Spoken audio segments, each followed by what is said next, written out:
La escuela tradicional se diseñó para satisfacer las necesidades de las sociedades agrarias e industrializadas, centrándose en enseñar habilidades básicas como la lectura, la escritura y matemáticas, pero su verdadero propósito era preparar a los estudiantes para convertirse en empleados obedientes y realizar trabajos repetitivos en empresas e instituciones.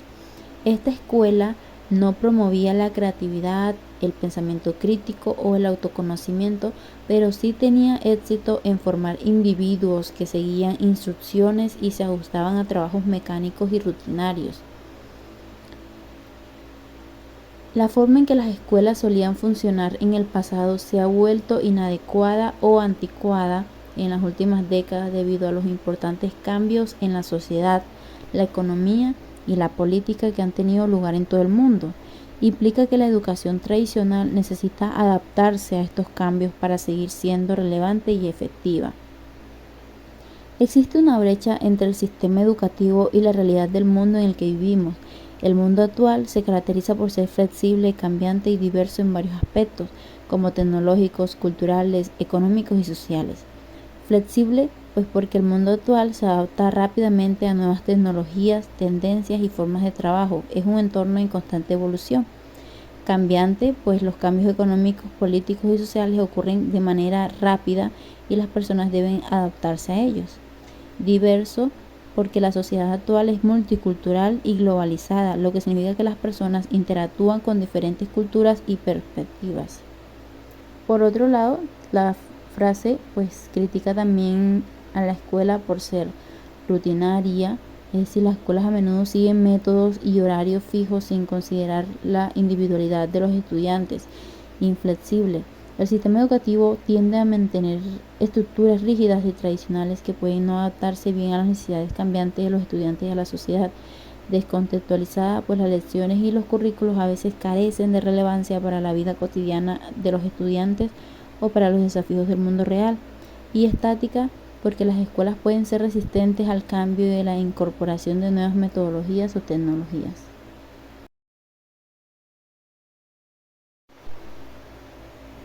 La escuela debería centrarse en enseñar a los estudiantes habilidades y conocimientos que les permitan ser autosuficientes y aprender a hacer las cosas por sí mismos en lugar de simplemente proporcionarles respuestas o soluciones directas. En otras palabras, se enfoca en fomentar la capacidad de aprender y de resolver problemas en lugar de solo proporcionar información lista para usar. El proverbio chino al que se hace referencia sugiere que es mejor enseñar a pescar, es decir, capacitar a las personas para que puedan alimentarse por sí mismas, que dar pescado, proporcionar comida directamente.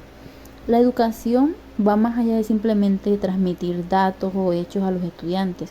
Tradicionalmente, algunas formas de enseñanza se centraban en llenar la mente de los estudiantes con información sin prestar suficiente atención a otras habilidades y aspectos importantes de su desarrollo, como la inteligencia cognitiva, habilidades comunicativas, habilidades sociales, afectivo, estético, lo práctico, etc.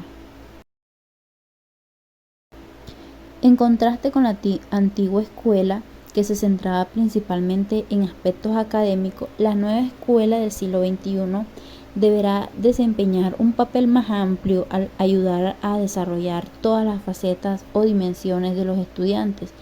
Esto implica no solo brindar educación académica, sino también fomentar su crecimiento en otros aspectos como el desarrollo personal, social, emocional y habilidades prácticas para prepararlos de una manera integral para la vida en la sociedad actual. La escuela desempeña un papel activo y colaborativo en el proceso de desarrollo, en particular en el desarrollo de los estudiantes. Implica que la educación no solo se limita a la transmisión de conocimientos, sino que también contribuye de manera significativa al crecimiento y a la maduración de los estudiantes en diversos aspectos, como intelectuales, emocionales, sociales y éticos. Es decir, que la escuela no es solo un lugar de aprendizaje, sino un agente importante en el desarrollo integral de los individuos. El concepto de competencias va más allá de simplemente adquirir conocimientos específicos. En lugar de eso, las competencias se entienden como habilidades integrales y generales que puedan pueden desarrollarse y perfeccionarse con el tiempo. Estas habilidades son flexibles y pueden aplicarse en una variedad de situaciones o contextos diferentes. Además, a medida que una persona las desarrolla, alcanza niveles cada vez más altos de competencia o habilidad en estas áreas particulares. En resumen, se trata de habilidades versátiles y evolutivas que tienen aplicaciones amplias en la vida cotidiana y laboral. Las competencias tampoco se limitan a un simple conocimiento teórico técnico, sino que abarcan tres aspectos claves: el saber hacer, que significa tener la habilidad práctica para aplicar lo que se ha aprendido en situaciones reales o contextos específicos. No se trata solo de conocer teoría, sino de ser capaz de poner en práctica ese conocimiento. El saber sentir implica tener la capacidad de relacionarse emocionalmente con lo que se está haciendo. Esto significa que las competencias no son meramente intelectuales, sino que también involucran aspectos emocionales y motivacionales. El saber pensar se refiere a la capacidad de reflexionar, analizar y utilizar el conocimiento adquirido de manera crítica y creativa. No basta solo con saber hacer algo, también es importante comprender por qué se hace de cierta manera y cómo se puede mejorar. En contraposición a un sistema educativo tradicional que es rígido y tiende a tratar a todos los estudiantes de la misma manera, como si fueran productos de una fábrica, la nueva escuela debe enfocarse en reconocer y atender la diversidad de sus estudiantes y sus contextos socioculturales. Para lograr esto, se hace necesario modificar las instituciones educativas y los planes de estudio para adaptarlos a las necesidades y condiciones culturales y contextuales individuales. También implica prestar atención a las distintas metas de vida y proyectos de cada estudiante, reconociendo que no todos tienen los mismos objetivos ni siguen el mismo camino en la educación. En resumen, la nueva escuela busca ser más flexible y sensible a la diversidad de sus estudiantes y su entorno, en contraposición al sistema educativo tradicional que tiende a uniformar y a homogeneizar. La autonomía significa que los estudiantes tengan la capacidad de pensar, evaluar y actuar de manera independiente, sin depender constantemente del apoyo o de la dirección de un maestro. Se considera que la culminación del proceso educativo es cuando los estudiantes pueden razonar y tomar decisiones por sí mismos. Uno de los objetivos fundamentales de un maestro consciente debe ser empoderar a los estudiantes para que lleguen a ser autónomos en su pensamiento y acciones. En otras palabras, el objetivo es que los estudiantes puedan pensar y razonar con su propia cabeza. Esta autonomía educativa se asemeja a la idea de que gracias a la educación, los estudiantes se convierten en adultos capaces de tomar decisiones informadas y ser responsables, como lo expresó Kant hace 2 siglos. Se destaca el conocimiento en una época en la que la educación ya no está limitada por la edad ni por el espacio. Señala que la educación en la actualidad no se limita solo a las escuelas y universidades, sino que se extiende a la vida adulta y se lleva a cabo en una variedad de entornos. El autor enfatiza que las empresas e instituciones están cada vez más involucradas en procesos educativos que solían ser exclusivos de las instituciones educativas.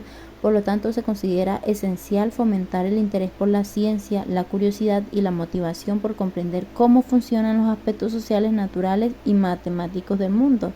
También critica a la escuela tradicional por enfocarse demasiado en las respuestas y no lo suficiente en las preguntas y la curiosidad de los estudiantes.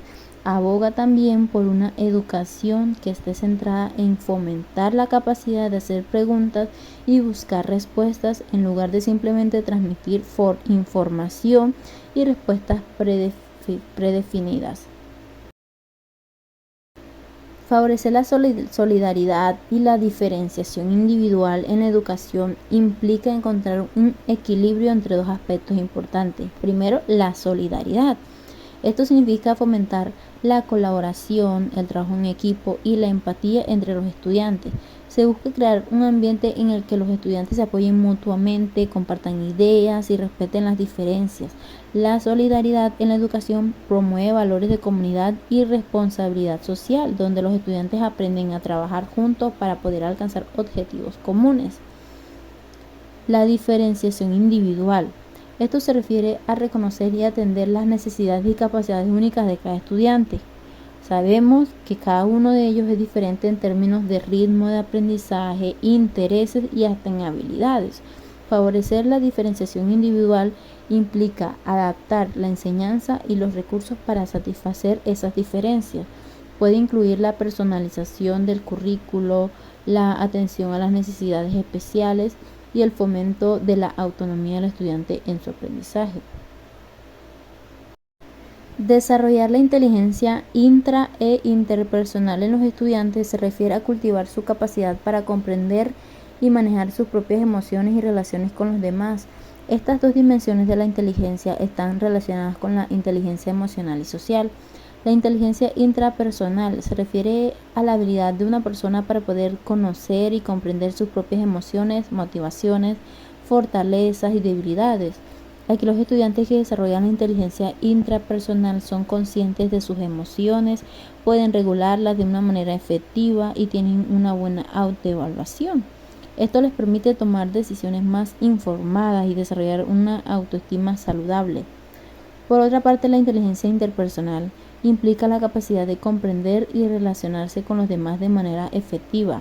Los estudiantes que desarrollan la inteligencia interpersonal son empáticos, pueden leer las emociones de los demás, establecer relaciones positivas y resolver conflictos de una manera constructiva.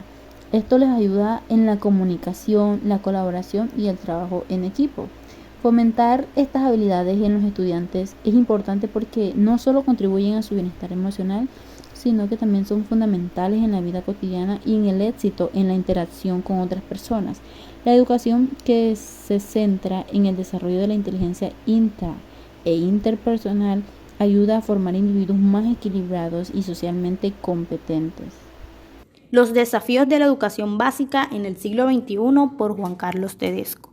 Encontramos como primero los que son las consideraciones preliminares, que son dos. Como primero, encontramos lo que es el estado de insatisfacción con la oferta educativa, que no es más que esas personas que rodean la institución quejándose para poder mejorar y cambiar ese sistema educativo. Cuando hablo de personas que rodean la institución, me refiero a padres de familia, administrativos, docentes y los mismos estudiantes. Esta insatisfacción tiene relación directa con los cambios intensos que se han producido en todas las dimensiones de la sociedad, dimensiones como la social, la cultural, la política, entre muchas otras. Los desafíos actuales son distintos a los del pasado, eso obviamente lo podemos ver en el papel y la implementación que se le está dando a la educación dentro de las instituciones. Estas afirmaciones son un punto de partida que se tiene que hacer para poder comprender la naturaleza de esos fenómenos que nos ha tocado vivir en la educación actual, tanto que se relacionan con la insatisfacción como lo pueden indicar nuevas tendencias y alternativas válidas para poder enfrentar exitosamente esos desafíos que enfrenta la educación hoy en día. La segunda consideración preliminar, titulada como Impacto del cambio del contexto en el saber pedagógico, no es más que ese saber enseñar para poder saber hacer dentro de la institución.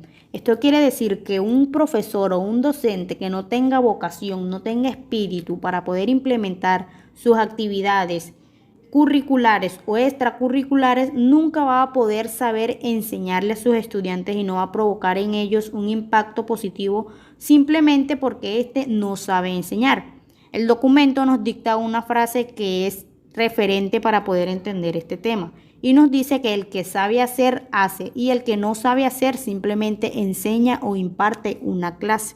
Por lo tanto, esta clase se va a hacer monótona, repetitiva y aburrida para los estudiantes. Como segundo desafío encontramos lo que es el papel de la tecnología y el autor nos dice que ésta se debe utilizar de manera responsable y equitativa, de tal manera que ésta se va a implementar de manera efectiva en la enseñanza y el aprendizaje para poder aprovechar su potencial y mejorar la educación. De esta forma se va a poder llegar a la globalización para poder transformar la economía y la sociedad, lo que obviamente va a requerir una educación que prepare a los estudiantes para poder competir en un mundo cada vez más interconectado, más globalizado.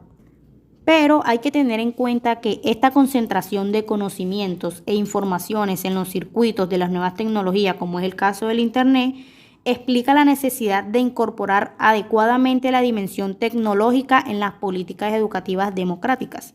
De no hacerlo, puede condenar a la marginalidad a todos los que están fuera de este dominio de Internet. Es decir, que un estudiante que no cuente con aparatos tecnológicos o con Internet se va a quedar fuera de esa adquisición de conocimientos. Ahora bien, en cuanto a la inclusión y la equidad, se dice que esta asegura que todos los estudiantes tengan acceso a oportunidades educativas de calidad independientemente de su origen socioeconómico, cultural o religioso. Pero el autor también nos plantea que los organismos internacionales vinculados a la educación insisten en señalar al menos dos grandes objetivos que se tratan en el documento, como lo es aprender a vivir juntos y aprender a aprender. De tal manera que siempre va a haber un compromiso con el respeto, la igualdad y la solidaridad que tiene el otro para que haya una sociedad equitativa e igual. Seguidamente encontramos a la escuela como ámbito artificial, entre comillas, de la socialización. Obviamente todo este análisis que se ha hecho hasta el momento pone en relieve la importancia que adquiere la introducción en las prácticas educativas de los objetivos de cohesión social, de respeto al diferente y de solidaridad, como se ha venido mencionando hasta el momento. Juan Carlos Tedesco nos dice que la escuela puede y debe responder a la demanda social de compensación del déficit de experiencias de socialización democrática que existe en la sociedad educativa, y que estas reflexiones y prácticas se derivan de dos postulados teleológicos. Uno que es la relacionada con la dimensión institucional de la educación y la otra que es la relacionada con el proceso de enseñanza y aprendizaje. De esta forma, la escuela o el colegio debería desde este punto de vista promover experiencias masivas de conectividad para favorecer a las potencias de las nuevas tecnologías para poder comunicarnos con el que se encuentra lejos. En cuanto a la distribución espacial de las escuelas, se dice que en la medida en que la población tiende a segmentarse, es decir, a dividirse entre barrios que son cada vez más homogéneos y los contactos entre diferentes sectores de población más difícil, le queda la responsabilidad a las instituciones para promover programas masivos de intercambio, de contactos, de programas comunes, interbarriales, intercomunales, transfronterizos, de país en país, etc. ¿Para qué? Para que todos los niños que se encuentran, ya sea en un barrio lejano donde se encuentra la institución, tengan acceso a esta institución y a la adquisición de conocimientos, ya que este es un derecho. Y por ser un derecho de servicio público no se le puede incumplir a ningún niño. Y para finalizar, encontramos a la educación como un proceso continuo donde se nos dice que la obsolencia será cada vez más rápida, es decir, que las personas estarán obligadas a procesos de reconversión profesional permanente a lo largo de toda la vida. De tal forma que la educación ya no se verá dirigida a la transmisión de conocimientos como tal o de información, sino más bien a desarrollar capacidades de producir información y conocimientos para que sean utilizados en algún problema de la vida. Algo que me llama la atención del documento es porque nos menciona el concepto metacurrículo, que se refiere al conocimiento de orden superior. Es decir, ese conocimiento acerca de cómo obtener conocimientos, acerca de cómo pensar correctamente, de cómo hay nociones tales como la hipótesis y la prueba, cómo solucionar un problema de la vida cotidiana, entre muchas otras cosas.